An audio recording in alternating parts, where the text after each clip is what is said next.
seulement en biostatistique, mais aussi en industrie pour décrire les processus d'usure de dispositifs. Un exemple, c'est l'usure des pneus d'une voiture, où plus il y a de kilomètres, plus on accélère et décélère, plus il y a de changements de température, plus le pneu va progressivement se dégrader pour finalement éclater ou nécessiter un changement en raison d'un état de trop dégradé. Donc, le concept, c'est qu'il y a des facteurs de stress qui sont finalement ce qu'on appellerait plutôt variables explicatives temps dépendantes en biostatistique et du coup, et plus le stress est élevé, plus la dégradation sera rapide. Alors les phénomènes restent quand même un peu aléatoires au sens où, c'est pas déterministe, à un temps T, parfaitement défini sans stress. Voilà, donc les genoux arthrosiques, on peut se dire, c'est un peu pareil que les pneus ou c'est plus comme les amortisseurs, on va dire. Voilà, alors intuitivement, ça repose sur la notion d'un capital de ressources. C'est le terme aussi qui est utilisé un peu en industrie, ressources et qui en fait, va, ne jamais remonter, hein. C'est un des principes, ça ne peut que se dégrader, ça ne peut pas revenir en arrière. Ça peut être stable ou se dégrader et ce capital va flamber plus ou moins vite selon les facteurs de stress et une fois le capital à zéro, l'événement d'échec arrive. Alors là où il peut y avoir de la variance même sans stress, c'est, dans la situation c'est que le capital initial, il peut être aléatoire. Il est pas forcément stable. Donc alors, une autre manière de voir les choses, c'est que ces modèles, en fait, sont des modèles orthogonaux au modèle de Cox, au sens où ils analysent la courbe de survie dans un sens opposé. Le modèle de Cox s'est fondé sur un certain parallélisme des courbes. Alors, pas tout à fait les courbes de survie, ni les courbes de risque instantané, c'est les courbes de log hasard, donc log risque instantané conditionnel à la survie jusqu'au moment T. Donc en abscisse, c'est le temps t et en ordonnée, c'est, le logarithme du risque instantané conditionnel à avoir survécu jusqu'au temps t et eh bien, il y a un parallélisme vertical, c'est-à-dire un décalage vertical des logs hasard, une différence qui va être constante par rapport à une exposition, binaire, par exemple, donnée. Le modèle de survie accélérée, lui, s'est fondé sur un décalage horizontal, c'est-à-dire sur l'axe des abscisses, sur l'axe du temps, en fait, par une simple multiplication de la vitesse à laquelle s'écoule le temps, si on veut, hein, en équivalent temps, pour un sujet qui ne serait pas exposé à ces facteurs de stress. Donc, on va avoir des facteurs multiplicateurs d'accélération du vieillissement. Par exemple, un vieillissement accéléré par 2, ça va être équivalent à modifier l'échelle du temps par un facteur 2. Donc, on peut imaginer la courbe de survie qui est écrasée complètement vers le bas, par exemple, sur l'axe des abscisses, avec toute l'échelle qui est modifiée à cause d'un vieillissement accéléré. Alors du coup, mathématiquement, comment on peut décrire ça? Alors là, j'ai fait le modèle le plus puissant et détaillé qui soit avec un vecteur d'exposition qui est temps dépendant. Donc là, je l'ai appelé x de t parce que c'est une fonction du temps, comme c'est mis un vecteur, temps dépendant avec, bon, pour résumer, c'est une variable multivariée avec, k, variables. X0, c'est une condition d'exposition de référence. Alors, bon, dans les conditions industrielles et tout, on dit c'est l'absence totale de stress. Bon, en pratique, heu, peu importe la référence parce que les formes des courbes sont les mêmes, donc on peut prendre n'importe quelle référence. Mais le concept, c'est qu'il existe une référence, même si elle n'est pas directement calculée. Heu, la grand S x0, c'est la fonction de survie dans la condition d'exposition de référence. Grand S x, la fonction de survie dans la condition d'exposition x, qui est la condition avec la variable dépendante du temps que j'ai décrite ici. R, c'est une fonction de lien entre l'exposition et le niveau d'utilisation de la ressource, c'est-à-dire le degré de stress produit par cette exposition. Donc ça va prendre un paramètre, la fonction de R puissance k, un paramètre de R puissance k, c'est-à-dire notre vecteur d'exposition, et puis en sortie, R+, c'est-à-dire juste un nombre entre 0 et l'infini qui va être en fait un facteur multiplicateur du temps, un facteur d'accélération. Voilà, le R de x, c'est le facteur d'accélération qui va montrer à quel point le temps va s'écouler vite virtuellement sur le sujet qui est exposé. Et donc, la survie, la fonction de survie, donc 1 moins la fonction cumulative de probabilité, si on veut, pour le sujet exposé à x, ce sera en fait la fonction de survie de référence. Donc, ce sera la même fonction de survie de référence pour tout le monde, mais en paramètre, au lieu d'avoir juste le temps t identique pour tout le monde, eh bien, on a l'intégrale de 0 à t de r de x de t, de x de taux d taux, c'est-à-dire, alors j'ai dû faire une erreur sur la manière de présenter les choses, le d taux, il est là, voilà. C'est-à-dire qu'on prend notre vecteur d'exposition, on le passe à la fonction qui transforme ça à un niveau d'utilisation de ressources. Donc, ça va être par exemple une combinaison linéaire. Et ensuite, pour chaque temps t, et c'est en quelque sorte le R de x de taux, ça représente l'accélération instantanée multipliée par le temps, par dt, et cumulativement, tout ce stress cumulé depuis le début des expositions, ça va permettre de savoir un peu la distance qu'on a fait. Donc, une manière de voir les choses, c'est imaginons qu'on a une ligne droite vers la mort, on va dire, comme un long parcours routier, et on a une voiture, et la vitesse de la voiture, c'est le degré de stress. Et forcément, les vitesses cumulées vont qu'on ira beaucoup plus ou moins vite jusqu'à la mort. Alors on peut aller vite à un moment, puis ralentir, puis réaccélérer. Et c'est la distance parcourue totale, cette intégrale, qui va refléter au bout d'un moment qu'on arrive au point terminal, à la fin de la route. Donc, alors, il y a un cas particulier, c'est une exposition X non dépendante du temps. Là, c'est la voiture de vitesse constante, si on veut, et auquel cas, toutes les courbes de survie pour tous les sujets, ça va être basé sur la courbe de référence, et on va juste avoir un facteur multiplicateur, R de X, qui sera constant pour ce sujet, un facteur multiplicateur du temps, c'est tout. Donc, du coup, une usure accélérée pour une variable non dépendante du temps, c'est une simple multiplication du temps par une constante sujet dépendante. Alors, du coup, il y a une difficulté qui apparaît, mais qui est classique en biostatistique, c'est qu'on est obligé de faire des hypothèses sur la nature de la fonction R si on veut pouvoir, donc la fonction, on pourrait dire, de lien entre les expositions et le degré de stress, si on veut pouvoir estimer le modèle. Donc, un modèle le plus classique, c'est le seul que je vais vous présenter, c'est le modèle log linéaire. En fait, eh bien, on dit que le degré de stress R de x, qui doit être de 0 à plus infini, c'est l'exponentielle de bêta 0 plus bêta x1, etc., plus bêta k xk, c'est-à-dire avec des paramètres bêta 0, bêta 1 à bêta k qui seront généralement inconnus et estimés à partir de l'échantillon, et puis les variables d'exposition x1 à xk. Donc voilà, la forme simplifiée avec un produit vectoriel. Et du coup, une exposition binaire xi, par exemple, 0 ou 1, ça va se traduire, lorsque c'est à 1, par une multiplication du temps par une constante exponentielle de bêta i. Donc en fait, c'est un modèle multiplicatif qui apparaît. Alors ce qui est intéressant, c'est qu'en multipliant le temps, on va multiplier l'espérance aussi de la survie, tout bêtement.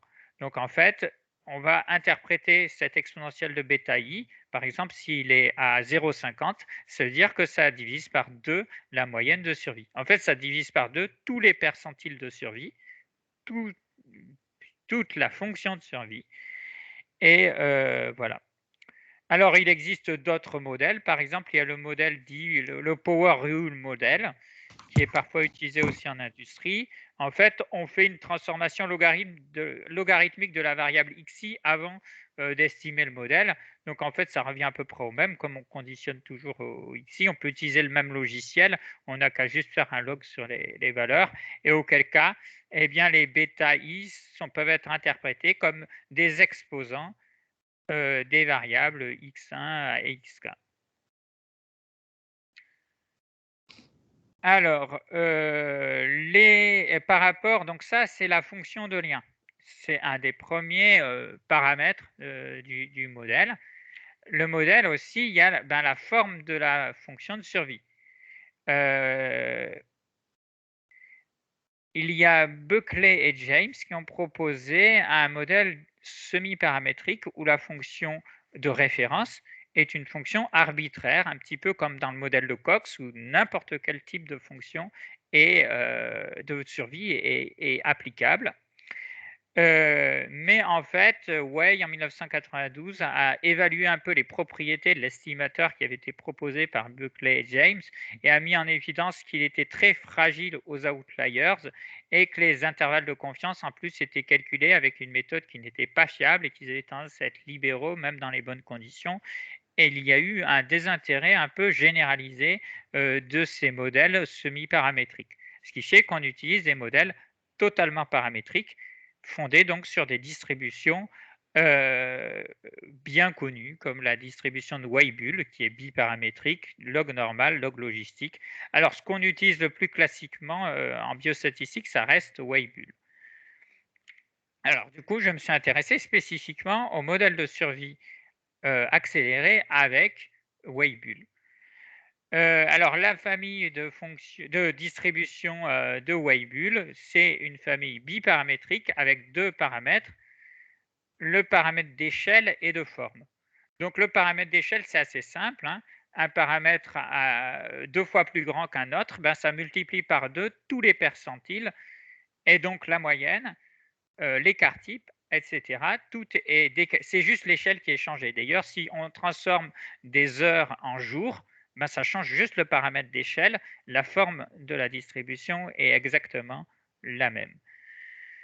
Donc, c'est le déterminant de la moyenne, mais aussi indirectement de l'écart type, puisque, comme je vous dis, c'est proportionné. Donc, le paramètre de forme, il faut savoir que si le paramètre de forme est à 1, la distribution de Weibull est une distribution exponentielle. Le Weibull est une forme de généralisation de la distribution exponentielle. Le paramètre de forme va déterminer la variance et aussi si les événements sont plutôt précoces ou tardifs. Donc, ainsi qu'évidemment le coefficient d'asymétrie, les éléments d'ordre supérieur, puisque de toute façon, il n'y a que deux paramètres. Donc là, je vous donne quelques exemples de Weibull avec des paramètres de forme différents. À gauche, c'est la fonction de densité de probabilité, petit f de t. Et puis à droite, j'ai mis 1 moins la fonction cumulative de densité de probabilité, c'est-à-dire la courbe de survie, hein, la fonction de survie. Du coup, qu'est-ce qu'on voit? Eh bien, avec une forme à 0,50, on a ici en noir énormément d'événements précoces et puis beaucoup moins de tardifs. En rouge, forme égale 1. En fait, ici, c'est la distribution exponentielle, donc avec un rythme d'apparition des événements qui est parfaitement constant dans le temps. Voilà. Et puis après, on a des formes, donc du coup, avec une variance un peu moins forte, enfin un peu, non, la variance là, elle va être plus faible. Et puis une variance encore plus faible avec les formes à 2, 4 et 8. Donc la forme à 2, ça doit être en vert. On voit que là, les événements sont moins précoces, ils sont un petit peu plus tardifs, et puis il y a quelques événements très tardifs. Et puis après, avec une forme à 8, par exemple, là, on se rapproche d'une distribution un peu plus gaussienne, avec très peu d'événements précoces, très peu d'événements tardifs et des événements qui sont finalement essentiellement autour d'une date donnée. Donc en fait, on est sur une variance plus faible et puis des événements qui sont un peu plus tardifs que dans la forme A1. Et puis on peut voir en effet les courbes que ça donne avec la courbe qui correspond à la forme 8 là, qui correspond à finalement des événements, comme je disais, avec une faible variance. Il ne se passe rien au début, il y a tout le monde qui meurt, et puis après, il ne se repasse plus rien. Donc, c'est une famille relativement riche, mais qui n'est pas parfaite, on le verra.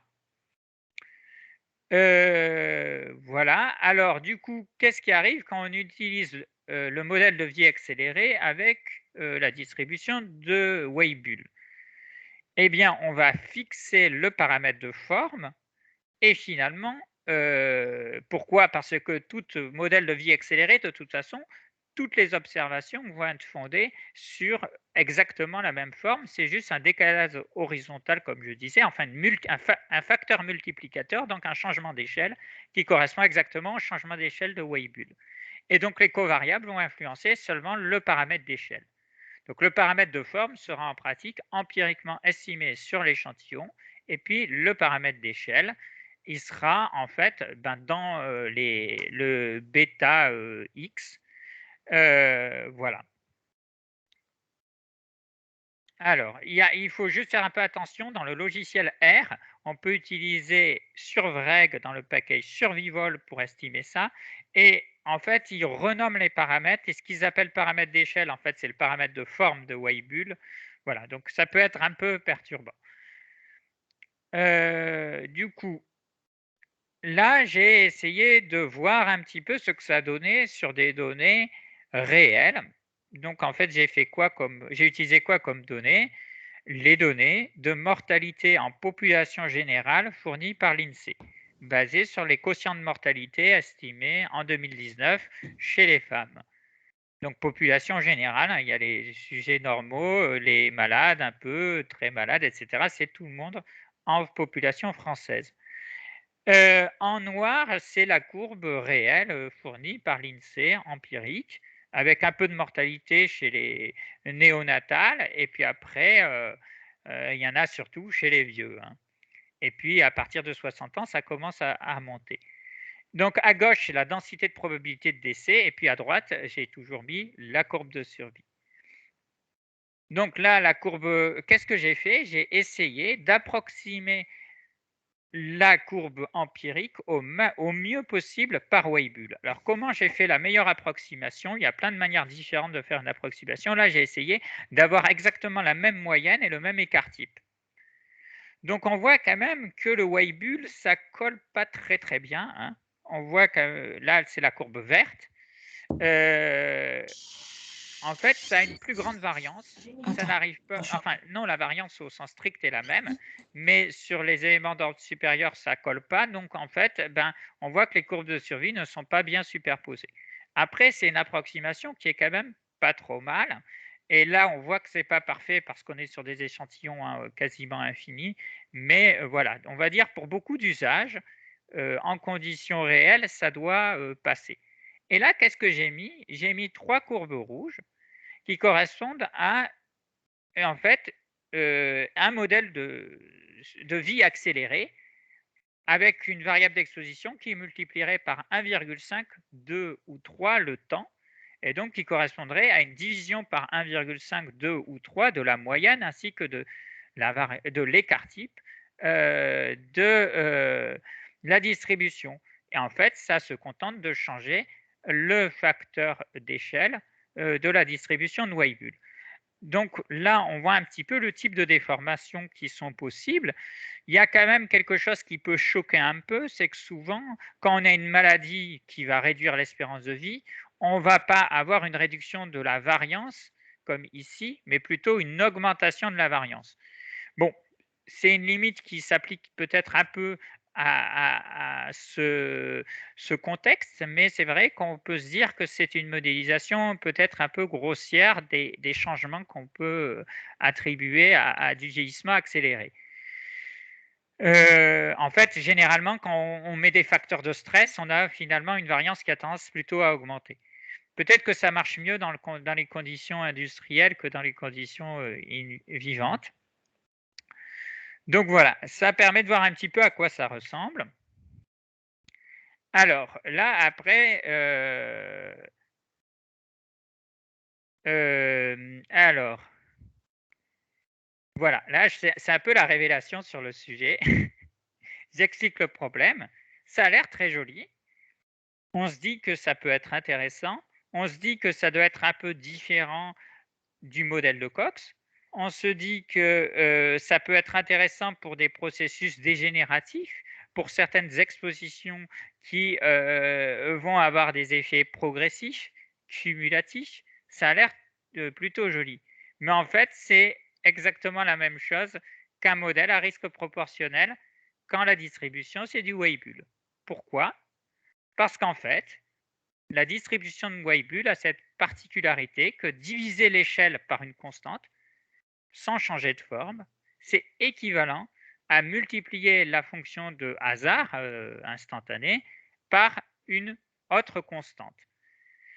Donc en fait, mis à part il y a juste une conversion à faire du facteur multiplicateur de l'espérance de vie qu'on a dans le modèle de survie accéléré, eh bien on peut le convertir en hasard ratio sans perte d'information.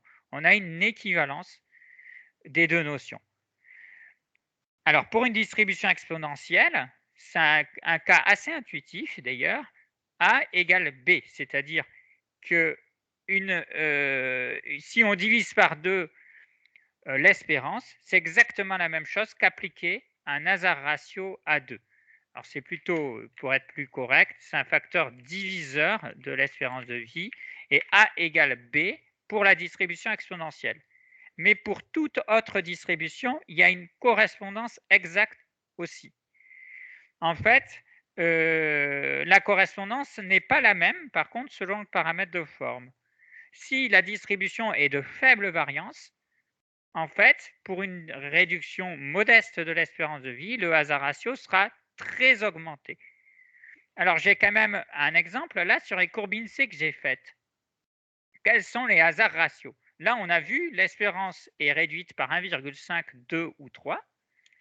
Mais à quoi ça correspond en termes de hasard ratio? Eh bien, ça correspond à des hasards ratios à 21, 183 et 3862. C'est-à-dire là, la réduction par un facteur 3. Alors, on comprend que le risque, il était minime, quasiment à zéro, entre 0 et 40 ans. Et là, il devient énorme. Donc, on comprend qu'en rapport de risque instantané, c'est absolument colossal. Alors qu'en rapport d'espérance, ce n'est pas si énorme que ça. Et pourquoi? Parce que la variance est faible, ce qui fait que le décalage en vertical de la courbe, en horizontal, le décalage, il n'est pas si gros, mais en vertical, il est hallucinant parce que les distributions, elles sont quasiment disjointes parce qu'elles ont une faible variance. Donc cette variance, elle a une énorme importance pour la conversion du facteur diviseur de l'espérance de vie en hasard ratio.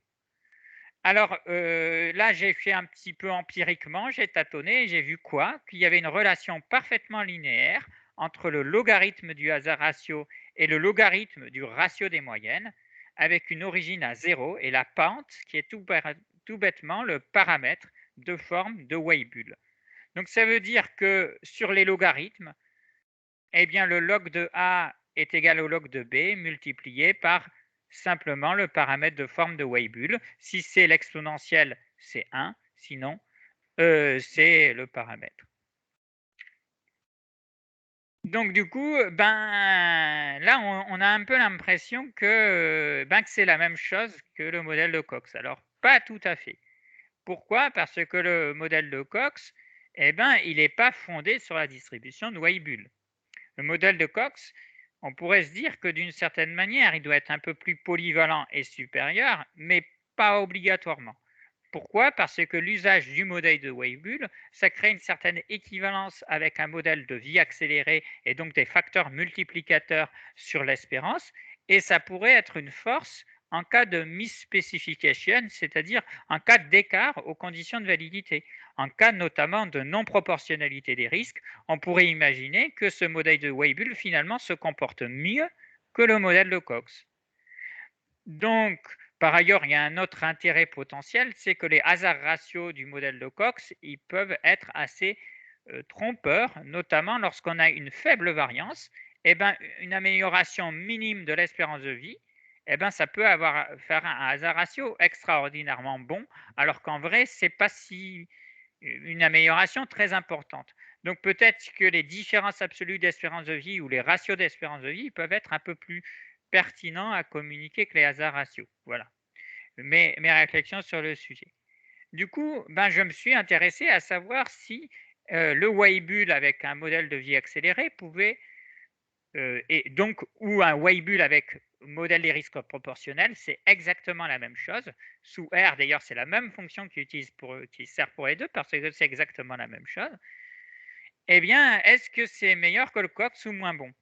Là, j'ai fait une condition de misspecification avec une non-proportionnalité des risques évidente et des courbes qui se croisent.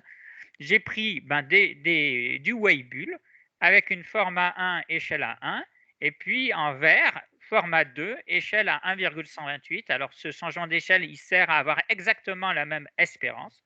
L'espérance est à 1 dans les deux cas. Et du coup, on peut se dire que, ben, on pourrait dire, le ratio des moyennes, il est à 1.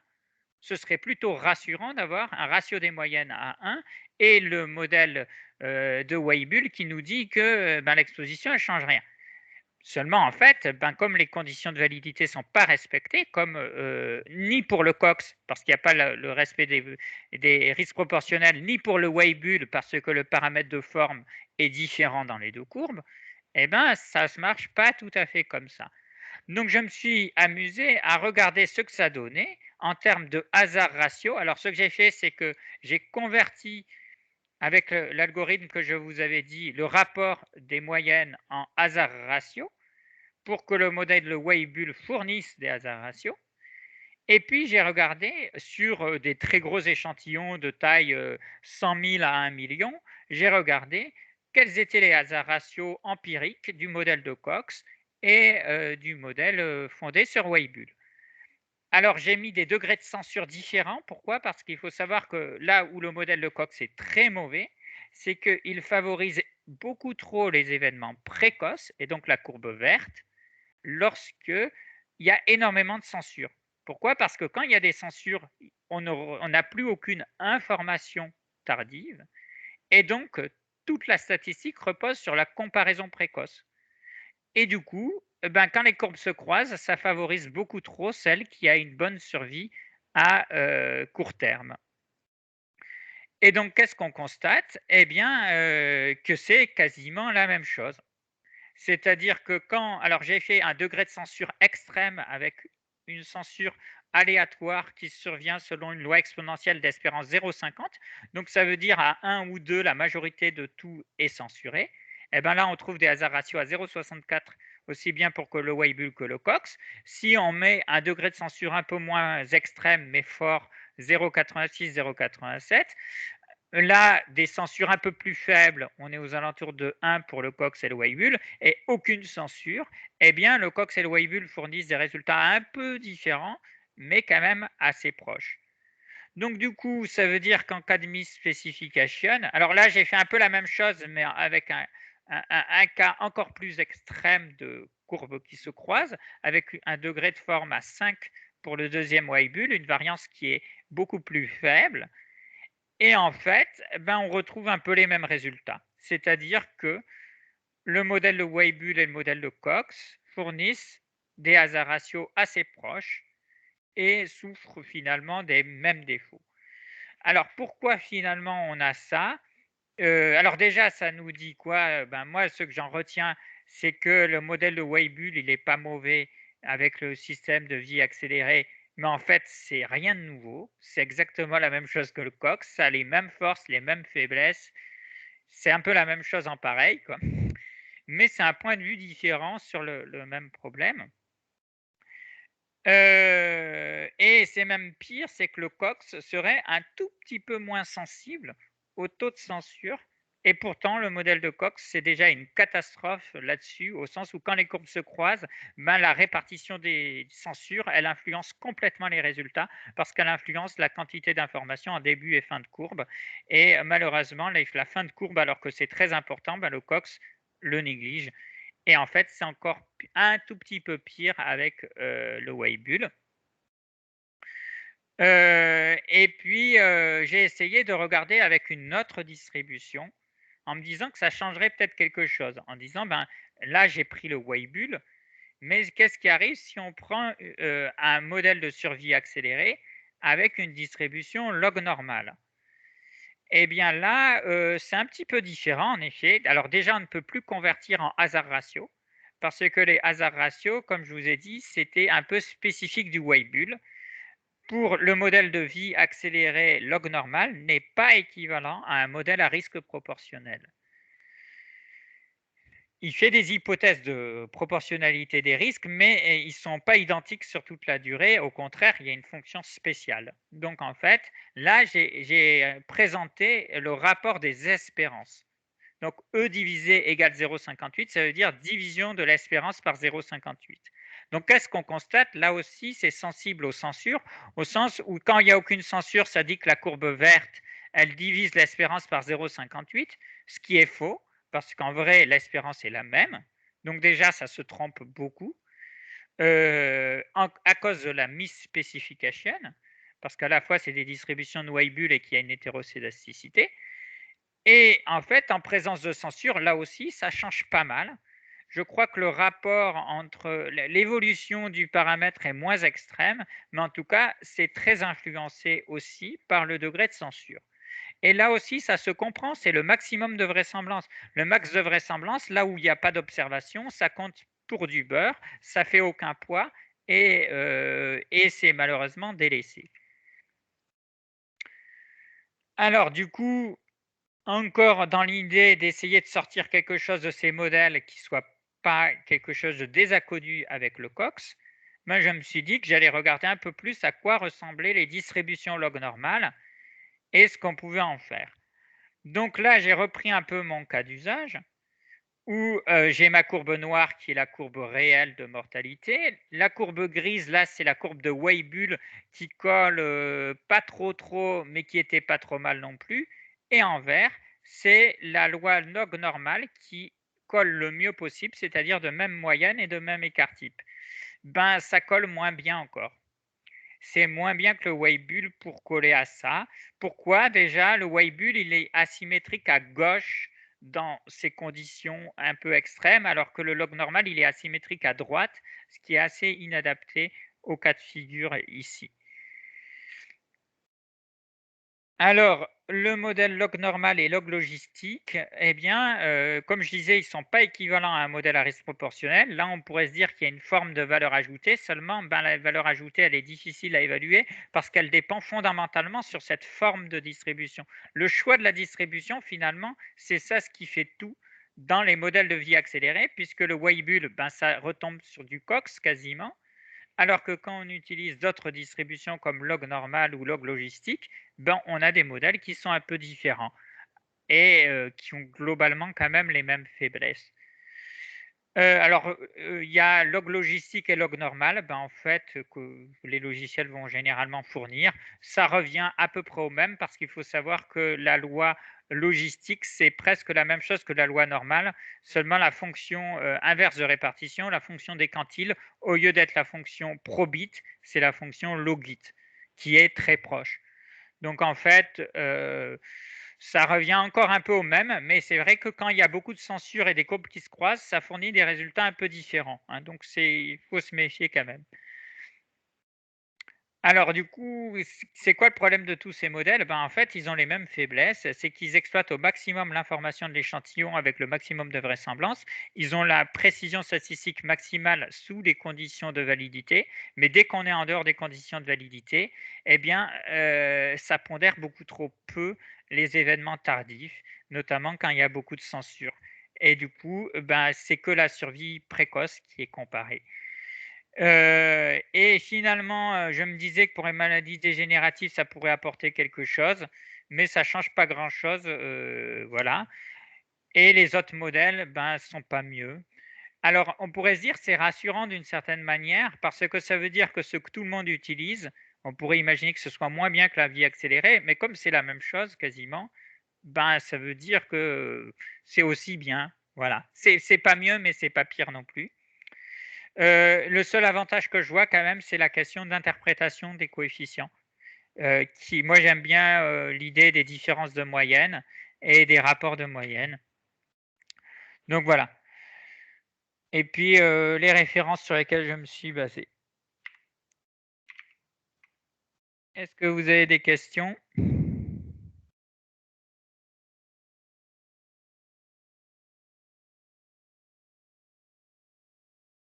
Alors, je ne me suis pas trop intéressé au modèle non paramétrique, enfin semi-paramétrique, parce que de toute façon, c'est très peu utilisé. Il y a un article qui dit que c'est pas fameux. Bon, je suis même pas allé chercher de package pour R pour ça. Le package que j'ai utilisé pour tous ces essais, c'est le package Survival, qui est un package de base sous R, avec Survreg, qui sert au modèle de survie paramétrique. Et en fait, dès qu'on a une fonction de log, on s'aperçoit que c'est des modèles de vie accélérés, puisque ça change les distributions par un facteur multiplicateur constant avec des distributions qui, lorsqu'on les décale par ce facteur multiplicateur, conservent parfaitement leur forme. Ok. Bon, merci pour la présentation. Mais il y avait Marie qui levait la main. Moi, j'ai même pas levé la Je main. voulais poser une question, mais je peux la poser après toi. Je voulais dire merci aussi, et puis je voulais demander si ces modèles de survie accélérée, ils étaient quand même utilisés ou pas dans la littérature biomédicale, ou si c'était resté quelque chose quand même de très confidentiel, enfin Alors, ça reste peut-être pas tellement confidentiel, utilisé, quoi. Si on cherche les citations sur PubMed, est-ce qu'on trouve quand même très peu. très peu? Disons, à une époque, je crois que c'était énormément utilisé. Et en fait, c'est pourquoi? Parce que c'est Cox qui a tout remplacé. C'est-à-dire, on ne trouve quasiment que des modèles de Cox.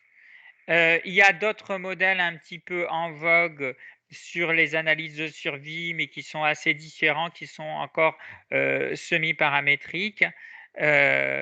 Et vraiment, en fait, la distribution de Weibull et les modèles multiplicatifs là-dessus, c'était un peu utilisé, je crois, avant que Cox impose son modèle. Donc finalement, voilà, mais c'est pas parce que c'est pas utilisé que ça pourrait pas avoir un potentiel. On peut avoir des fois des outils qui sont sous-estimés. Moi, je pense que le modèle de Cox, il est très problématique et qu'il faudrait arrêter de l'utiliser. J'ai des alternatives. En fait, je pense que il y a un problème actuel sur la manière d'analyser la survie et que Cox est un des éléments essentiels qui a déformé le débat autour de comment en fait estimer les différences de survie. En fait, la grande question, c'est quand est-ce qu'on peut dire qu'une survie est meilleure et comment quantifier les différences de survie. Et pour C'est le moi, c'est hasard pas ratio qui est mauvais, c'est ça? C'est d'utiliser le hasard ratio qui est oui, les mauvais en hasard termes ratios. En fait, la statistique du hasard ratio, je pense, en fait, déjà, est une solution absurde à un vrai problème. J'explique un peu le vrai problème. On a un problème profond et fondamental qui est que si on veut savoir comparer des survies, il faudrait attendre que tout le monde meure pour comparer. Voilà. Et on ne peut pas. Il et y a et trop que de temps personne soit perdu de vue non plus. Enfin bon, et voilà, c'est quoi. pas faisable. C'est OK. Ça va Donc c'est avec un des problème. rats dans des cages au laboratoire, mais avec Voilà. des jupins en vie réelle, c'est plus compliqué. Voilà. En gros, c'est un problème de faisabilité. Ouais. Néanmoins, imaginons que ce soit faisable, parce que quand on imagine ça, on comprend quelles est éventuellement les statistiques d'intérêt. Si c'est faisable, et d'ailleurs ça existe des situations où c'est un peu faisable, c'est juste que ce n'est pas des situations de biostatistique, c'est des situations plus de démographie, où on peut avoir en effet l'INSEE il a des statistiques exhaustives sur les décès, sur les naissances, et donc il calcule des espérances de vie et des courbes de vie qui vont jusqu'au bout. OK. Avec néanmoins la question vie conjoncturelle, espérance de vie conjoncturelle ou cohorte, etc. Néanmoins, on peut dans de très rares cas, mais ce n'est pas pragmatique pour les biostatistiques. Et il apparaît quand même quelque chose. Imaginons qu'on puisse toujours. Eh bien, il y a un paramètre qui intéresse énormément les médico-économistes, et je pense qu'ils ont bien raison, c'est l'espérance de vie. C'est qu'en fait, la moyenne de vie, elle est hyper intéressante comme paramètre à améliorer parce que déjà, ça quantifie les différences absolues de l'espérance de vie, ça quantifie en nombre d'années des bénéfices potentiels. Et ça, ça permet même de faire des calculs médico-économiques en disant, eh bien, avec tant d'euros, on sauve tant d'années de vie de bonne qualité, par exemple. Les QALY sont fondés là-dessus. Et ces années de vie, ils sont basés sur une approximation qui est très discutable, mais qui, je pense, à un niveau très macroscopique est relativement pertinent. C'est de dire que 2 années de vie chez une personne, c'est un peu pareil qu'une année de vie chez 2 personnes, ce qui est la somme totale des années de vie qui compte. Ça se discute, hein. Et puis après, il y a la question de la qualité de vie, c'est encore plus complexe. Oui. Néanmoins, c'est une approximation qui, je pense, n'est pas ultra mauvaise et qui évite des travers énormes qu'on arrive à faire à cause du modèle des risques proportionnels. Alors j'explique un peu pourquoi le modèle des risques proportionnels est apparu et pourquoi il est populaire. Parce qu'en fait, imaginons qu'on est, voilà, en gros, on s'intéresse aux espérances de vie pour simplifier. On va dire que c'est ça ce qui nous intéresse. Seulement, on a 2 courbes de survie, mais on ne les a pas jusqu'au bout. Non, juste une seconde, parce que la question quand même de base, là, c'est le critère en fait. Oui, la statistique. La statistique qui vous intéresse, c'est du coup, c'est plus mesurer. C'est plus le modèle, c'est la statistique. C'est-à-dire Mm. une statistique qui quantifie le paramètre qui nous intéresse, qui quantifie un effet. Et une différence d'espérance de vie, c'est une statistique. Bon, cette statistique, par contre, on ne peut pas la calculer dans des conditions pragmatiques. Parce qu'on ne peut pas suivre tout le monde jusqu'à ce qu'il meure.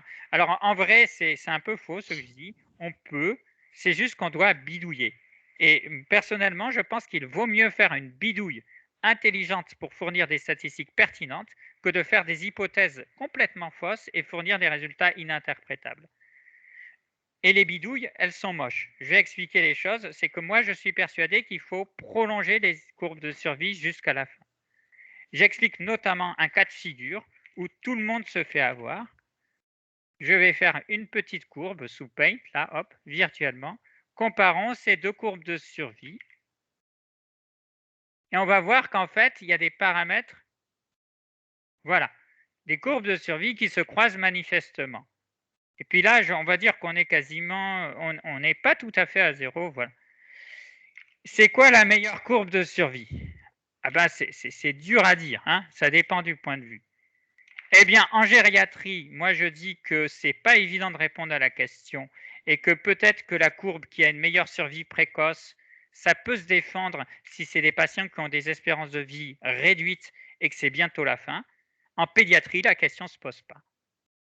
Si c'est par exemple de l'oncopédiatrie, eh bien, il vaut mieux, c'est mort ou vivant, on n'est pas à 1 an près, je veux dire, s'il meurt à 6 mois ou 1 an, peu importe. La question, c'est est-ce qu'il gagne 80 ans d'un coup ou est-ce qu'il meurt maintenant? Et donc, en pédiatrie et en gériatrie, exactement les mêmes courbes, coupées exactement au même moment. On ne les voit pas du tout sous le même angle. Pourquoi? Parce qu'en pédiatrie, je prolonge virtuellement la courbe de 80 ans. Et là, en fait, on voit que la différence qu'on a tardivement, elle fait une différence cumulée d'espérance qui est colossale. Alors qu'en gériatrie, de toute façon, faut pas les tuer, ils vont mourir tout seuls. Donc, bon, voilà, c'est un peu l'idée. Donc, notamment quand on se pose, c'est pour ça qu'en pédiatrie, en oncopédiatrie, il y a des traitements anticancéreux qui sont d'une agressivité qu'on n'imaginerait jamais faire chez des personnes âgées, où on tue à peu près 1/3 des patients par le traitement.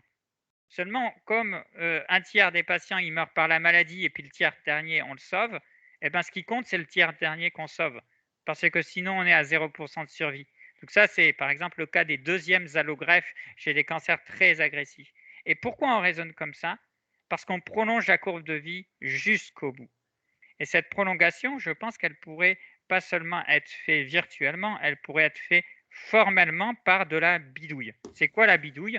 Eh ben, c'est aller chercher des données historiques de population générale, dire oui, bon, comme ils sont comorbides, on va dire qu'ils sont un peu plus fragiles, et on bidouille on fait une tambouille pour essayer de fournir ces statistiques.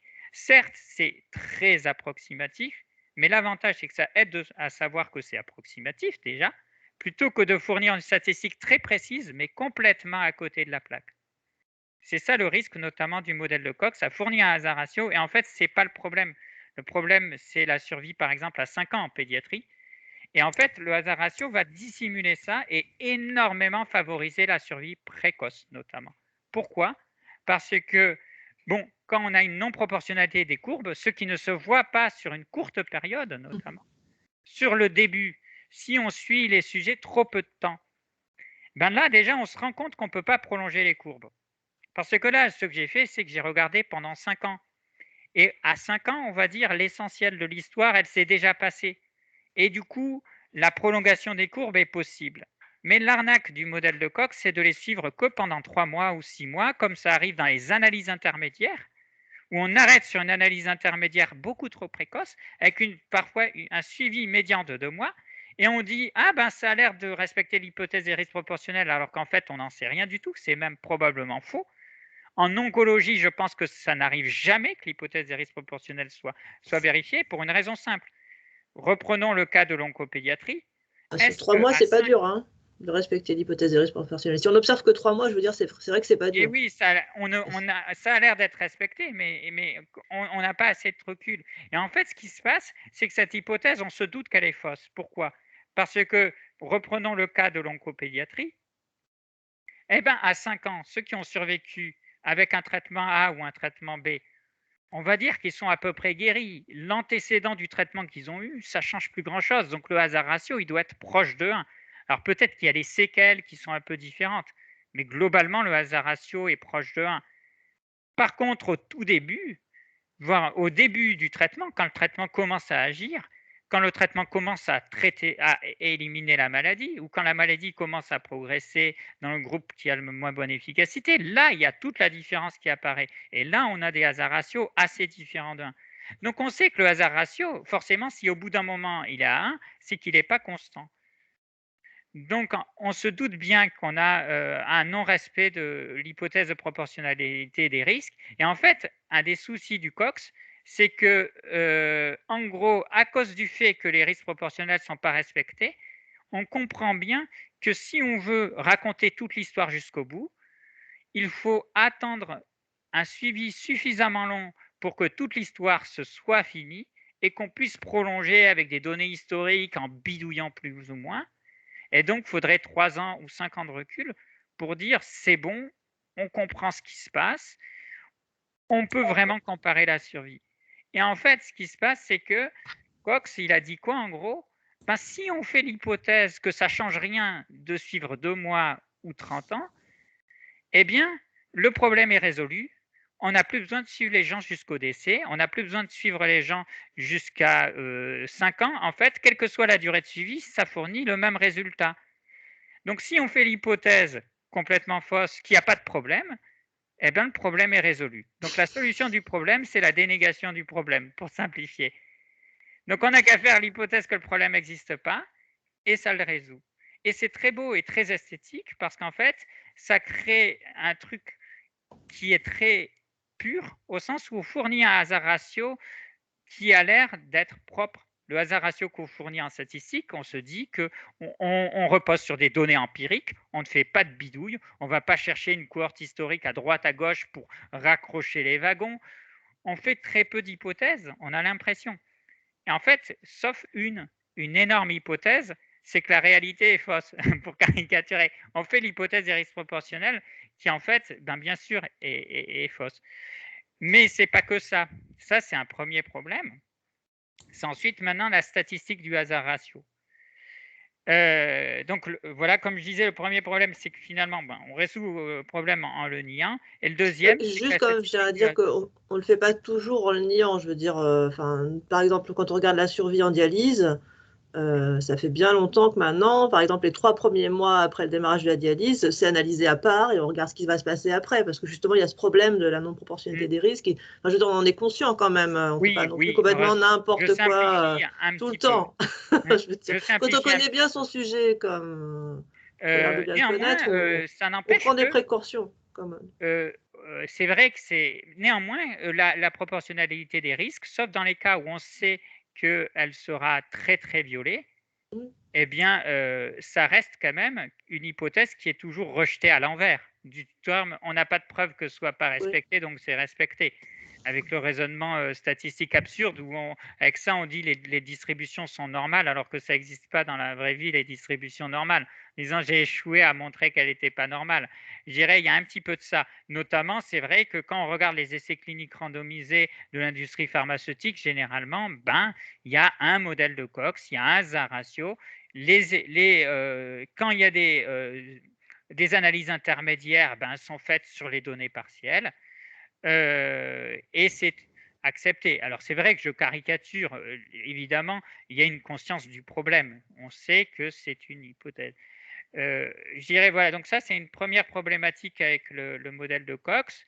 C'est que quelque part, pour simplifier, elle a un peu trop encouragé. Non, un autre aspect où tout le monde en a quand même conscience, c'est que quand on a une étude où il n'y a que 3 mois de suivi, tout le monde critique ça quand même, en disant mais on ne sait pas ce que ça donne à long terme. Même s'il y a un hasard ratio très significatif, c'est vrai qu'une étude qui s'arrête précocement avec un suivi à 3 mois, ce sera marqué dans la discussion et les reviewers diront il n'y a pas beaucoup de suivi, on ne sait pas ce que ça donne à long terme. Néanmoins, je pense qu'il y a eu une sorte d'encouragement à avoir des durées de suivi un peu plus courtes par le fait que ce n'est pas une nécessité vitale d'avoir une durée de suivi longue, puisque le modèle de Cox fournit quand même des statistiques et donne quand même l'impression qu'on a des résultats avec des durées de suivi courtes, même si on sait bien que la durée de suivi courte, ça ne dit pas tout, on n'a pas toute l'histoire. Donc voilà un peu le problème de mon point de vue. Et ensuite, il y a le problème de la statistique du hasard ratio. Alors, déjà, c'est une statistique relative. Donc, ce qui est intéressant, c'est que tout dépend de l'échelle du temps. C'est qu'un hasard ratio à 0,25, on pourrait se dire c'est très très protecteur. Mais je vais donner un cas de figure où on a un hasard ratio à 0,25 et où ça se voit sur les courbes uniquement si on regarde l'échelle des abscisses et pas l'échelle des ordonnées. Imaginons qu'on prend des patients qui sont mourants et qui ont une espérance de vie de 1 à 2 jours. On leur met plein de tuyaux dans tous les trous et on fait de la réanimation ultra agressive et ils tiennent une semaine au lieu de tenir un jour. Le bénéfice d'espérance de vie, il est négligeable, c'est 6 jours. On voit bien que ça n'a aucun sens. Mais en termes de hasard ratio, ça va être hyper fort. Évidemment, on remplace les jours par des années. C'est plus du tout le même problème. C'est exactement le même hasard ratio, c'est exactement les mêmes courbes de loin, mais quand on regarde l'échelle des abscisses, c'est pas la même chose. Alors bon, ça c'est compréhensible, c'est que le hasard ratio est relatif. Mais c'est même pire que relatif, c'est vraiment relatif sur les hasards instantanés. Et comme je vous avais montré avec les diminutions de durée de vie, le rapport des espérances de vie selon la forme, les formes de Weibull avec une faible variance, ça fait des hasards ratios qui ont très vite l'air énormes. Quand on a une faible variance de la durée de vie et un décalage finalement horizontal très faible, ça fera un décalage vertical qui aura l'air extrêmement important. Donc le Cox, on va dire le hasard ratio, en fait, un hasard ratio à 0,50, selon le domaine finalement d'étude, ça peut être très important comme bénéfice ou beaucoup moins important. Et du coup, c'est une quantification qui n'est pas très facile et intuitive. Je dirais ça, c'est le deuxième aspect. Et ça, bon, il y a pas si la solution, ce serait essayer de fournir des statistiques qui sont plus simples à interpréter. Notamment, la commission de la transparence aime beaucoup comparer les médianes de survie. Pourquoi? Parce qu'ils disent c'est plus 1 mois, plus 2 mois et c'est plus facile pour eux à interpréter. Et moi, je trouve que c'est un peu trompeur, les médianes de survie, parce qu'on peut avoir, ça ignore beaucoup trop la survie à long terme. Et si on a 20% ou 30% de survie à long terme, pour moi, c'est beaucoup mieux d'avoir 30% parce que la survie à long terme, c'est un bénéfice très important potentiellement. C'est potentiellement 5 ou 10 ans d'années de vie de bonne qualité supplémentaire. Et du coup, la médiane, elle ignore un peu les extrêmes, alors que les extrêmes et les valeurs qui correspondent à des survies longues, elles sont importantes. Donc la médiane de survie, je pense, est un petit peu trompeuse aussi. Tu peux choisir,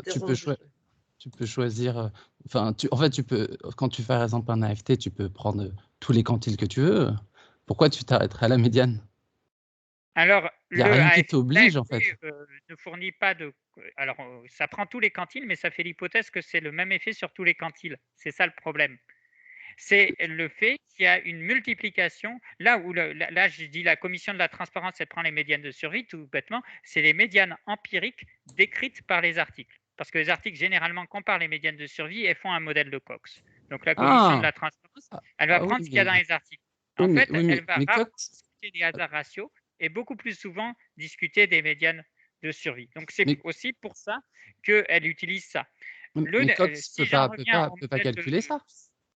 Oui. Cox, il peut pas calculer de médiane de survie ou de quantile de survie. Cox. Le modèle de Cox, non. Par contre, c'est la méthode de Brookmeyer et Crowley qui est utilisée dans presque tous les articles.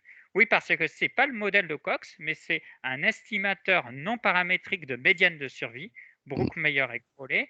Et ça, c'est utilisé par presque tous les articles qui décrivent de la survie. Ils disent, enfin pas tous, mais la majorité.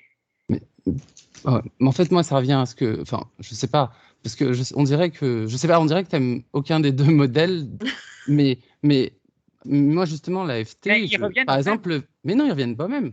Avec l'AFT, si par exemple, parce qu'il y a quelque chose dont tu n'as pas parlé, mais peut-être que tu as regardé, si par exemple, tu as vraiment trouvé la loi de la durée de vie et que c'est vraiment une variable, a priori, tu vas être beaucoup plus efficace en termes de la variance des paramètres, des bêtas, que si tu utilises un Cox, intuitivement. Alors, si c'est la bonne loi, si c'est la bonne loi. Et ensuite, le problème, c'est à rajouter si c'est vraiment un Weibull. Si Non, c'est mais- vraiment un non, Weibull, mais il y a jamais l'hypothèse des risques proportionnels est respectée automatiquement. Je suis d'accord, mais il n'y a jamais aucun modèle. C'est toujours, tous les modèles sont faux, certains sont utiles. On sait ça, Oui, on sait tout ça. oui, mais le défaut, c'est que moi, je pense que ces modèles, il y a trop de situations, ils sont trop faux par rapport aux analyses de survie à long terme. J'explique un peu le souci de la survie à long terme. C'est que les événements tardifs, la survie à long terme, ça nous intéresse souvent. Notamment, on va prendre les nouvelles thérapies anticancéreuses qui peuvent améliorer les immunothérapies. Elles ont tendance à pas forcer beaucoup la médiane de survie. Mais si on regarde le taux de survie à 5 ans, ça aussi c'est une statistique classique, ça peut être augmenté de manière très importante, passer de 10% à 30% par exemple. Tu veux dire la prévalence? Enfin, le taux de survie. Le taux de survie à 5 ans, c'est juste, on prend à 5 ans empiriquement et on regarde la verticale, c'est l'estimateur de Kaplan-Meier à 5 ans. Ok. Le taux de survie empirique à 5 ans peut être très amélioré, alors que le hasard ratio est modérément favorable, et notamment, le hasard ratio peut avoir l'air médiocre dans les situations où on a des courbes de survie qui se croisent, oui, ou des courbes de survie avec une hypothèse des risques proportionnels qui est un peu douteuse. Et un des soucis, c'est que le Cox, comme le Weibull, mais là, on est toujours sur toute la statistique sur les événements précoces, même quand il y a un suivi long. Pourquoi? Mais il y a des méthodes pour gérer ce problème de risque non proportionnel. Il y en a il y en a beaucoup, je crois. Oui, alors la grande majorité, c'est une catastrophe. Ah oui. Mais en fait, elles aggravent le problème. Elles rejettent juste l'hypothèse de superposition des courbes. L'interaction avec le temps, mettre des variables qui dépendent du temps, tout ça, c'est même voir les modèles conjoints, j'en sais rien, mais il y a des choses pour gérer le fait que les courbes se croisent. Oui, alors on ne le sait que quand elles se croisent manifestement, mais c'est rarement le cas. Le souci, c'est qu'on ne sait jamais quand les courbes se croisent parce ça ne se voit pas forcément sur l'échantillon, notamment quand on n'a pas un suivi très long. Mais quand tu racontes ton histoire, tu vas pas mentir. Tu vas dire je me suis arrêté à 8 mois. Tu vas jamais dire je sais, ça va dans 10 ans, ce sera la même chose. C'est qu'on va généraliser les résultats, c'est qu'on obtient des AMM et on diffuse des traitements sans avoir de recul. Mais là, c'est plutôt écrire un guide de bon comportement. C'est pas un problème du modèle, ça. C'est un problème des gens qui l'utilisent. C'est ce qu'on fait dire au modèle plus que la perception de la réalité. c'est qu'on se met à croire à l'hypothèse des risques proportionnels, pour simplifier. Alors, Moi, je pas pense à que quand fond, Cox, il parce que l'invente, il dit pas que il faut lui, il le fait, il sait ce qu'il fait. Il a jamais dit aux autres de dire n'importe quoi de son modèle.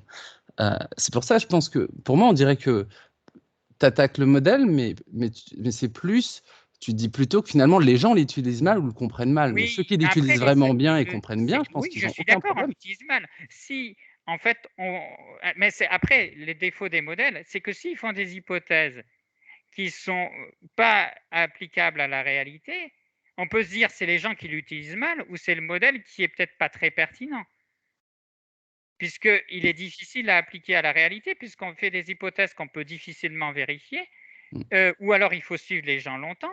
Mais en plus, si on suit les gens longtemps, ben, auquel cas on n'a peut-être plus besoin de faire ces hypothèses, parce que du coup, on s'abstrait de cette hypothèse des risques proportionnels en utilisant d'autres modèles qui sont adaptés à des suivis plus complets, puisque finalement, on se met à avoir un peu toute l'histoire. Donc, je dirais, c'est à la fois s'il y a un mésusage du modèle, où en effet on a une tendance, alors c'est pas absolu, je caricature en disant que on fait 8 mois de suivi et on obtient une AMM, c'est un peu vrai, mais il y aura quand même des critiques. On dira, mais Mmh. vous avez que 8 mois de suivi, Mmh. c'est pas un suivi à très long terme, Mmh. alors que c'est vrai que pour le modèle de Cox, si on fait l'hypothèse des risques proportionnels, ça change rien. Mais Mmh. ce sera quand même critiqué. Mais je Mmh. pense que le degré de critique, il est un petit peu amoindri du fait qu'on est habitué à faire ces hypothèses et à pas trop les critiquer parce que le modèle, je pense, à long terme, a tendance à déformer un petit peu la perception de la problématique. Mais Mmh. en soi, on peut dire c'est l'outil, c'est pas de sa faute. De la même manière qu'on peut dire s'il y a du harcèlement moral sur Twitter, c'est pas de la faute de Twitter, c'est de la faute des utilisateurs.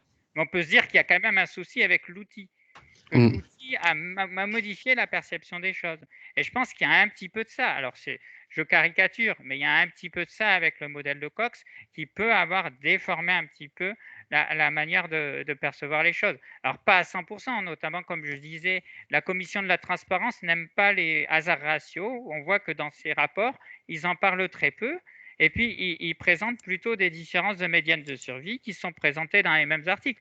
De même, les articles, c'est vrai qu'ils fournissent à la fois les courbes, à la fois les médianes de survie, à la fois les hasards ratios. On voit quand même beaucoup d'informations qui sont complémentaires, qui aident à Mmh. se faire une idée. Quand les courbes se croisent de manière manifeste, ben, ça va se voir et ils vont essayer de le gérer d'une manière ou d'une autre, c'est-à-dire ils vont Mmh. donner peut-être un hasard ratio précoce, tardif, ils vont donner d'autres statistiques. Donc en effet, et puis parfois on donne aussi les taux de survie à 3 ans et 5 ans par exemple en complément. Si les statistiques vont un peu dans le même sens, on est rassuré. Donc c'est sûr qu'on a plusieurs statistiques qui sont quand même complémentaires.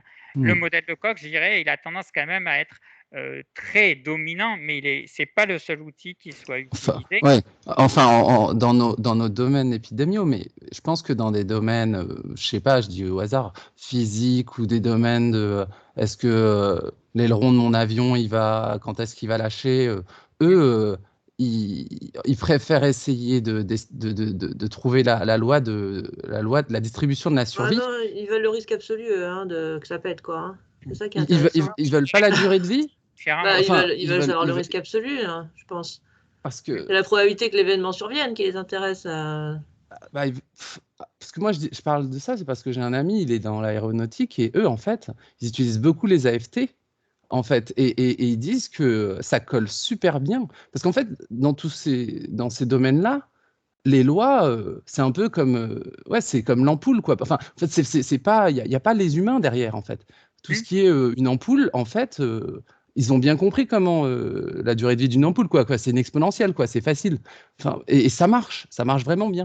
Il y a des Alors, la endroits où durée de ça vie d'une marche. ampoule, c'est pas strictement une exponentielle, mais c'est Non, mais proche. Mais j'exagère. oui, oui. Non, Mais ce mais que je veux dire, c'est après, qu'il y a des domaines, l'AFT, c'est 100 fois mieux que Cox, et c'est plus efficace pour ça alors va toi, ton, tu parles vraiment des biostats. Je suis d'accord. En fait, il y a d'autres. Quand on est sur des domaines plus physiques, ce qui se passe, c'est qu'on peut avoir des modélisations qui ont des résidus très faibles, c'est-à-dire qui sont beaucoup plus proches de la réalité. En fait, ce qu'on fait en biostatistique, c'est qu'on manque un peu de données et surtout, les relations sont extrêmement complexes. Voilà, c'est ça. C'est-à-dire qu'il n'y a aucune distribution qui colle à nos données. Et du coup, on fait des approximations. Mais les approximations, généralement, elles sont acceptables. Il y a des limites, mais elles sont acceptables parce que de toute façon, il y a tellement d'erreurs et d'aléatoires que c'est acceptable. Là où on est sur des domaines un peu plus physiques, ce qui va se passer, c'est qu'on va avoir des modèles avec une erreur aléatoire qui est suffisamment faible pour qu'on fasse des distributions qui soient un petit peu personnalisées ou en utilisant des distributions déjà connues mais qui collent hyper bien aux données. Et on aura la preuve que ça collera hyper bien aux données parce qu'on aura une grande quantité de données et que les écarts entre les distributions théoriques et observées seront minimes. Et auquel cas, il n'y a aucun souci à utiliser ces modèles. Et en effet, ces modèles, ils permettront de fournir pas seulement les paramètres du modèle, mais des paramètres dérivés, des statistiques dérivées, c'est-à-dire à partir des connaissances de comment une aile d'un avion est usée par l'air, par la température et tout, on pourra dire quand il faut changer l'aile de l'avion Voilà, c'est ça, c'est en exactement ce absolu, qu'il parce dit. que le modèle, il sera vrai ou proche de la réalité, c'est-à-dire on aura un modèle presque exact. Mais en biostatistique, on n'est pas du tout sur des modèles exacts, et heureusement, il n'y a pas trop la prétention, c'est-à-dire on n'a pas notamment l'extrapolation de Weibull, c'est un truc qu'il faut jamais faire. Moi, je l'ai fait une fois, j'ai vu ce que ça donnait. J'ai fait sur des données pour lesquelles je savais que la durée de vie restante des patients, c'était 50 ans à peu près, puisque c'était de la pédiatrie, il y avait des durées de vie extrêmement élevées. Le Weibull, il me disait, il y a 2 ans à vivre chez ces patients. Ouais. Parce que c'est l'extrapolation de la courbe. Si on regarde le début de la courbe et puis qu'on essaye de prolonger, le Weibull, il déconne complètement dans le vivant, parce qu'il ne peut pas comprendre toute la complexité qu'il y a derrière. Mais une ampoule, ça ne marche pas comme un enfant ou comme un adulte. Ça marche d'une manière beaucoup plus simple. Et auquel cas, ces modèles peuvent coller assez bien. Et du coup, je pense qu'on peut appliquer quand même ces modèles au vivant, mais il faut savoir que notamment certaines capacités comme c'est pareil avec la régression linéaire dans le vivant, on n'extrapole pas. Je vais donner un exemple, plus le poids de quelqu'un est grand est élevé, plus il est grand. Mais le gars de 200 kg, il ne fait pas 2,80 m. Ça ne marche pas. Par contre, par exemple, on s'intéresse à des billes de plomb. Plus le diamètre de bille de plomb est grand, plus la bille de plomb est lourde. Et là, c'est un volume cubique. Ça se calcule. Si on regarde les points empiriques, c'est ultra parfait et ça marche parfaitement. Il n'y a aucun souci. Il n'y a que les erreurs de mesure qui posent problème. Mais le vivant, ça marche un peu différemment. Et du coup, un des soucis déjà que nous, on aura en biostatistique, c'est généralement, on hésitera à faire ce que j'appelle les statistiques dérivées. Les statistiques dérivées, c'est on a le modèle d'usure de l'aile d'avion et on dit exactement quel est le risque d'échec au bout de 100 000 heures et quand est-ce qu'il faut changer les ailes. Et si le modèle est correct, on a des paramètres qui sont fiables. Dans le vivant, partir de distributions extrapolées, calculer des dérivés, etc., ça marche moyennement. Ce qui fait que généralement, on a tendance à fournir les coefficients bruts du modèle, c'est-à-dire ceux que le logiciel nous sort quasiment. Alors, on les retransforme un petit peu, mais on fournit des statistiques assez brutes. On peut interpoler au moins. Enfin, dans un modèle AFT avec le vivant, tu peux quand même interpoler.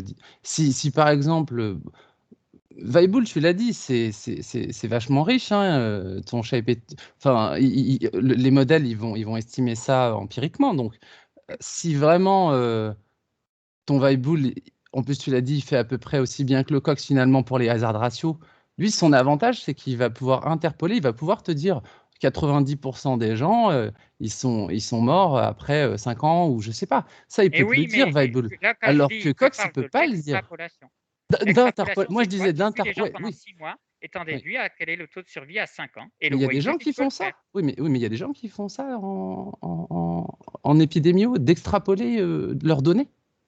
Moi, j'ai jamais vu. Le Weibull, alors heureusement, c'est exactement ce que je dis, c'est quoi? C'est qu'en épidémio, on évite de trop extrapoler. C'est-à-dire suivre 6 mois les patients, prendre du Weibull et extrapoler, on va éviter en épidémio. Et à juste titre, je pense. Oui, tout à fait. Non, mais j'explique du coup qu'on a tendance à fournir les résultats bruts du modèle parce qu'on sait que l'extrapolation, ça ne marche pas. Du coup, la manière de présenter les résultats d'un modèle est dépendante du modèle, ce qui est tout à fait justifié. C'est-à-dire qu'avec le Weibull, au sens strict, si on était en dehors des biostatistiques, on pourrait faire un suivi assez limité et puis extrapoler et dire le taux de survie à 5 ans est de tant de pourcents contre tant de pourcents en se basant sur du Weibull. Ce qu'on va plutôt dire, c'est le hasard ratio est de temps, puisque le Weibull fournit directement des formes de hasard ratio, ou alors on va dire le rapport des espérances de vie est de temps, et on s'arrête là. Et en fait, on fournit des statistiques du coup brutes, qui sont des paramètres directs du modèle, qui évitent de dire des choses qui sont trop éloignées de la réalité. Mais Mais on du peut coup, donner ça a les une quantiles, conséquence. on peut estimer les quantiles. C'est ce que moi, je veux Pas quand même pour les bien quantiles souligner vrais, que pour les si, quantiles observés. oui, sur les quantiles de notre distribution, sur ce qu'on observe, on peut interpoler, ce que Cox ne peut pas faire. Après, tu m'as dit qu'il y avait une méthode Si, que en je effet, connaissais pas là, mais interpoler, oui. mais c'est une Oui, force on peut énorme. donner, par exemple, le 20e percentile de survie.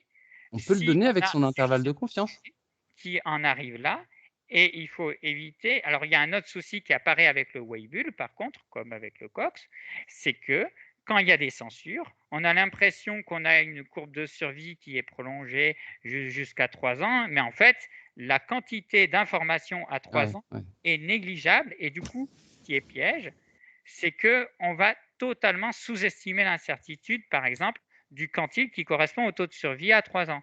Ouais, Pourquoi? Parce que la statistique à 3 ans, elle va finalement être majoritairement extrapolée, parce qu'elle va être fondée sur là où il y a des événements. Et là où il y a des événements, c'est au début, puisque au début, il y a beaucoup de sujets, il n'y a pas de perdu de vue, il n'y a pas de censure. Et il y a beaucoup d'événements qui, du coup, vont survenir. Mm. Et puis, tardivement, il reste une trentaine de patients et il n'y a que 3 événements qui surviennent. C'est n égale 3 points qui vont Mm. servir. Les n égale 3 points, ils ne vont pas vraiment servir au calcul Mm. de ce qui se passe là. C'est Mm. plutôt ce qui est précoce qui sera extrapolé. Mm. Et c'est là un peu le piège qui s'applique aussi bien au modèle de Cox, au sens où le poids des événements tardifs sera faible, mais surtout le Weibull, où on est tenté de fournir des données un petit peu plus de long terme, en disant regardez ce que ça donne sur le plus long terme. Et en fait, faut quand même beaucoup de sujets. Et si on veut éviter ce repose, en fait, ce qui va se passer, c'est qu'on repose d'autant plus fortement sur les hypothèses du modèle qu'on est sur des zones où il y a peu de données, puisque ce sera par extrapolation que les choses se seront faites. Et si on utilise à l'opposé des estimateurs non paramétriques comme le Kaplan-Meier pour dire regardez, à 3 ans ou 5 ans, ou le Brookmeyer et Crowley, si on veut s'intéresser au 20e percentile, c'est ce qui est utilisé pour les médianes de survie, qu'on peut utiliser un estimateur non paramétrique basé plus ou moins sur l'inversion d'une courbe de Kaplan-Meier. Eh bien, cet estimateur, il va fournir un intervalle de confiance très très large pour nous dire en fait, il n'y a plus de données à 3 ans. Alors que le Weibull, il va donner un intervalle de confiance étroit, parce qu'il aura utilisé ce qui se passe dans les 6 premiers mois pour en déduire ce qui se passe à 3 ans. Parce que le début de la forme de la courbe aura suffi à Oui, compléter. oui, oui. Donc, on va dire que c'est correct d'une certaine manière. Ce qui peut être un petit peu perturbant, c'est qu'on va avoir probablement tendance à sous-estimer l'incertitude à cause de cette tendance à extrapoler. Alors, c'est là qu'il faut se dire, il faut interpoler, c'est-à-dire là où il y a l'essentiel de la quantité de données. Donc ça se voit en regardant un peu le nombre d'observations qui restent et le nombre d'événements. Donc, s'il y a peu de censure, et que c'est quand même le début qui a le plus de poids, mais le milieu et la fin vont participer. Et s'il y a beaucoup de censure, on sait que ça va reposer surtout sur le début. Et moi, je suis pas au courant, mais est-ce qu'il y a il y a eu des études, des simus pour regarder en fonction de la censure le biais qu'on a sur que ce soit les HR ou sur les quantiles de survie. Moi, j'ai fait mes propres simus et j'ai vu que c'était une catastrophe, quoi. Même quand, par exemple, tu disais, bon, je te fais une Weibull, et après, tout d'un coup, je te mets de la censure, et tu as tes moyennes de survie Et oui, qui sont complètement pourries. Et Et oui, tes moyennes, tes médianes, que le modèle de Weibull n'est pas respecté. S'il est respecté, c'est-à-dire si on a une parfaite proportionnalité des risques et que c'est la bonne distribution de Weibull, ça marche. Hmm. Mais si les courbes ne respectent pas la proportionnalité des risques, en effet, eh ben, ce qui va se passer, c'est que tout va se passer sur les événements précoces quand il y a de la censure. Hmm. Et donc, c'est le début des courbes qui compte, alors que sinon, ben, c'est la fin des courbes. Si, enfin, c'est le tout qui compte, le milieu et la fin, si on a moins de censure. Donc les censures, en fait, qu'est-ce qui se passe? Alors, il y a des gens qui ont réfléchi à ce problème. Moi, j'ai déjà vu ça. Des gens qui s'amusent à pondérer en fait, à faire du Cox ou des courbes de survie, d'une manière générale, des modèles de survie où ils pondèrent les événements tardifs en leur donnant un poids plus important pour compenser la censure. Et ça, c'est probablement intelligent parce qu'ils fournissent une statistique qui devient indépendante du taux de censure. Au sens où les événements tardifs, s'ils sont censurés par un facteur 2 ou 3, ben, ils vont compter 2 ou 3 fois plus. Et le seul souci qui va apparaître, c'est que ça va être un estimateur statistique qui est moins précis, c'est-à-dire ça va engendrer une fluctuation d'échantillonnage puisque des événements tardifs peu nombreux vont se mettre à avoir un poids important. Donc ça va créer des grands intervalles de confiance, mais d'un point de vue épidémiologique, ça peut être assez pertinent, notamment quand on a beaucoup de données et que on s'intéresse vraiment à tout. Là, ce sera intéressant. Là où et finalement, pourquoi ces estimateurs sont faibles finalement dans les conditions de censure, c'est que plus la censure est élevée, comme ils reposent sur les techniques de maximum de vraisemblance, et donc c'est là où il y a de l'information qu'ils estiment, eh ben, c'est tout simplement qu'ils sont adaptatifs et qu'ils mettent un poids d'autant plus faible qu'il y a beaucoup de censure, et donc ils mettent un poids faible tardivement quand il y a beaucoup de censure. Et le poids n'a aucune importance si l'hypothèse de proportionnalité des risques est respectée, puisque finalement, tout ça, c'est pareil. Le hasard ratio tardif précoce, c'est pareil.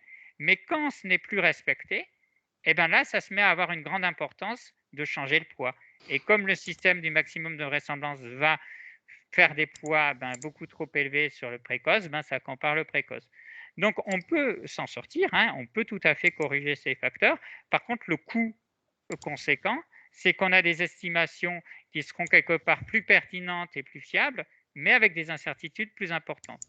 Comme les histoires de repondération en épidémiologie, redressement d'échantillons tordus, forcément, ça fait des intervalles de confiance plus larges. Ok, merci. Mais donc finalement, toi, t'aimes quoi? T'aimes bien les modèles ou pas? Parce que c'est pas clair. Non mais parce que j'ai découvert que j'avais tendance à utiliser le Cox parce que c'est ce que tout le monde demande. J'avais espoir que le Weibull ait des avantages et notamment soit plus robuste. Et ce que je constate, c'est que c'est essentiellement la même faiblesse, notamment, on va dire, dans des conditions biostatistiques pour lesquelles on sait que les modélisations sont toutes approximatives. Je pense que c'est à peu près les mêmes forces et les mêmes faiblesses. C'est presque la même chose. Donc du coup, je suis un petit peu déçu, mais ça ne veut pas dire que c'est totalement à jeter. J'ai fait un peu des expériences sur le Weibull par rapport à un truc que font les médico-économistes et j'ai vu que ça ne marchait pas du tout. J'explique ce que font les médico-éco, c'est qu'ils veulent prolonger les courbes de survie pour calculer des espérances de vie. Et ils le font avec du Weibull. Et en fait, ça marche assez bien pour l'interpolation, le Weibull, comme je disais, c'est pas trop mal. Si on repondère et tout, on s'en sort. Mais pour l'extrapolation, ça marche absolument pas. Donc en fait, les calculs de différentes espérances de vie que les médico-économistes font sur le Weibull sont probablement faux et probablement qu'ils devraient faire un petit peu ce que je propose avec la bidouille d'essayer de raccrocher des données historiques à une courbe de survie qui est suffisamment longue pour que l'essentiel des éléments intéressants se soit observé. C'est de la bidouille, mais je pense que c'est de la bidouille qui sera plus fiable que le modèle de Weibull. Qui a tendance à dire que en pédiatrie, il y a une survie qui est à 2 ans au-delà parce que en fait, ça a vu qu'il y avait plein d'événements, il y en a qu'encore quelques-uns, donc il a déduit que tout le monde va mourir d'ici très peu de temps. Donc voilà. Après, actuellement, je n'utilise pas cette technique que je conseille, hein, parce que c'est compliqué, parce que ce ne serait pas du tout accepté par les revues scientifiques, parce que le modèle de Cox, c'est quand même pas vraiment critiqué par les reviewers. Si on fait quelque chose de différent, ce sera beaucoup plus critiqué.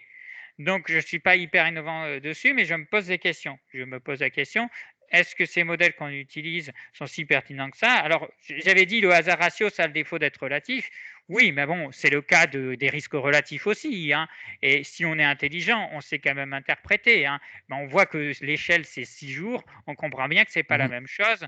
Et de la même manière que quand on a un risque relatif à un facteur 10 sur un truc ultra rare, ben on sait que c'est 10 fois 0, ça fait 0. Et puis voilà. Donc, c'est des limites d'interprétation. Si on sait interpréter, c'est pas si grave. Là où je pense qu'il y a plus d'erreurs probablement d'interprétation, c'est que ce modèle de Cox, il est quand même, ainsi que le Weibull, assez fragile au taux de censure. Et c'est Mhm. vrai que dans les bases de données épidémiaux que j'ai eues, généralement, on est sur de la censure.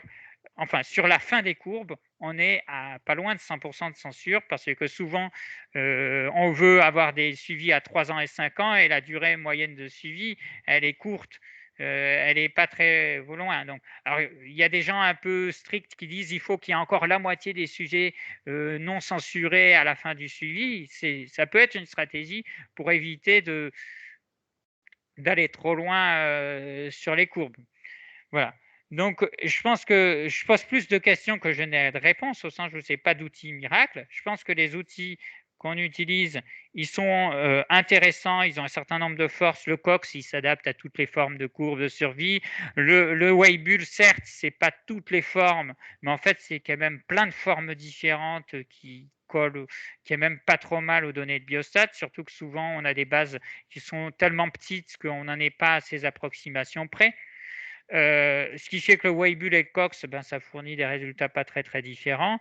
On a d'autres options. Il y a ceux qui s'intéressent, par exemple, à des statistiques comme le pourcentage de sujets qui gagnent au moins une certaine durée de vie. Donc, donc c'est une variante de la médiane. Au lieu d'être le pourcentage de sujets qui vont dépasser la médiane, ils vont s'intéresser au pourcentage de sujets qui vont gagner 3 mois, 6 mois, 1 an. Alors là, je pense que c'est une idée. Il y a des limites, mais c'est une idée. Il y a ceux qui s'intéressent aux espérances de vie restreintes en coupant les courbes. Alors moi, je ne suis pas du tout fan de ça pour une raison simple. Ça paraît joli, ça paraît intéressant. On se dit c'est l'espérance. Moi, je ne suis pas du tout fan. Pourquoi? Parce qu'on peut avoir à peu près la même espérance restreinte, mais à des deux groupes qui, à la fin, soient très très au-dessus de l'autre. Et le groupe qui est très au-dessus, ben forcément, à long terme, il est beaucoup mieux. Donc, en fait, ça ignore la différence finale de se concentrer sur l'espérance précoce. Voilà. Donc, ça a des limites, mais c'était une idée. Il y a des gens quand même qui réfléchissent à avoir autre chose que des hasards ratios et de ce qu'on fournit avec les modèles de Cox. Après, je ne sais pas ce qui va se développer dans l'avenir, au sens où le Cox actuellement, c'est ce que tout le monde utilise. Mais peut-être que dans 5 ou 10 ans, peut-être que le Weibull reviendra à la mode. Ça, je ne pense pas trop parce que ça fournit des résultats qui sont quand même très proches. Donc, c'est pas beaucoup mieux. Mais peut-être qu'il y a d'autres modèles qui se mettront à émerger, à être plus utilisés. Après, je crois que de toute façon, le Weibull, enfin, comme il utilise le maximum de vraisemblance et il peut être utilisé pour. Je parle de ça encore parce que dans les modèles joints, le Weibull apparaît souvent et c'est juste parce que c'est plus simple pour faire les calculs, en fait, tout simplement. Oui. Donc, il va quand même continuer à être là, même si c'est pas pour faire de la pure survie, mais tout ce qui est en rapport autour, et comme il est vachement avec ces deux paramètres, on peut quand même créer beaucoup de hasard de fonctions de risque en fait, et, et aussi on peut la voir en fait. On peut littéralement voir où le risque a été plus gros. Enfin, le fait que ce soit voilà, c'est quand même, je trouve, une plus grande force que Cox, quoi. Où Alors, finalement, c'est vrai Cox, qu'être tu as assez le paramétrique, hasard ratio et c'est tout, quoi. Tu peux pas voir d'autres graphiques. Et c'est dommage parce que tu n'as pas tout l'ensemble de la dynamique, en fait. mais c'est vrai que Avec... c'est assez polyvalent. Après, ça, c'est la force des modèles paramétriques, c'est-à-dire que ça s'estime bien. Et comme je disais, le Cox, pour moi, n'est pas vraiment supérieur au Weibull parce qu'il est moins approximatif en théorie sur les formes de courbes, mais le Weibull, il est suffisamment bon pour que dans les conditions de biostatistique usuelles, on n'en souffre pas. C'est-à-dire que la forme de la distribution soit suffisamment proche de la distribution réelle pour que les biais induits soient négligeables. Donc probablement que ce n'est pas un problème. Après, je dirais, c'est comme la loi gaussienne. La loi gaussienne, elle n'existe pas en biostatistique. Mais Il y pourtant, a- on l'utilise tout le temps, partout. non, c'est parce Pourquoi? qu'il y a Parce il y a le que... TCL. Il Quoi? y a le TCL, il y a le théorème central limite, Et en oui, fait. c'est ça. Donc, c'est ça qui fait tout.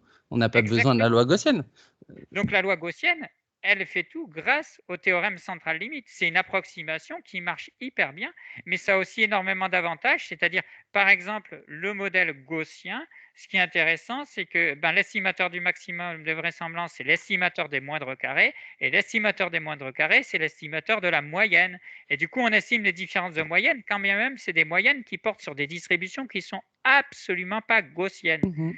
Alors, ce qui est intéressant, c'est que si on prend la distribution logistique au lieu de la distribution gaussienne, alors que c'est deux distributions qui sont très proches, eh ben, on perd complètement cette propriété de l'estimateur du maximum de vraisemblance qui est équivalent à l'estimateur des moindres carrés. Et en fait, on n'a plus l'interprétation en différence de moyenne qui pourtant est applicable à toute distribution quand on est sur la loi gaussienne. Donc la loi gaussienne, elle est omniprésente, elle sert pour le WALD, elle sert du coup quasiment à chaque fois qu'on développe une nouvelle statistique, on en finit par trouver une matrice de variance-covariance, à appliquer le théorème central limite et à utiliser la loi gaussienne. Donc elle est vitale alors même qu'on la trouve nulle part. Je dirais Weibull, c'est un petit peu la même chose, c'est-à-dire on sait qu'aucune loi n'est exactement celle de Weibull, mais elle peut être très utile pour plein d'estimations statistiques. Donc moi, en effet, je pense que Weibull, il va toujours revenir en gros à chaque fois qu'on développe un nouvel outil statistique de survie plus compliqué que les autres, parce qu'on s'aperçoit que c'est beaucoup plus simple de reposer là-dessus pour estimer tout, en fait, tout bêtement, pour des questions d'estimation. Donc oui, je dis pas que le Weibull, ça sert à rien et voilà, ça a beaucoup de fonctions parce qu'elle est totalement déterminée. C'est l'avantage du paramétrique. Donc on peut calculer plein de choses dessus.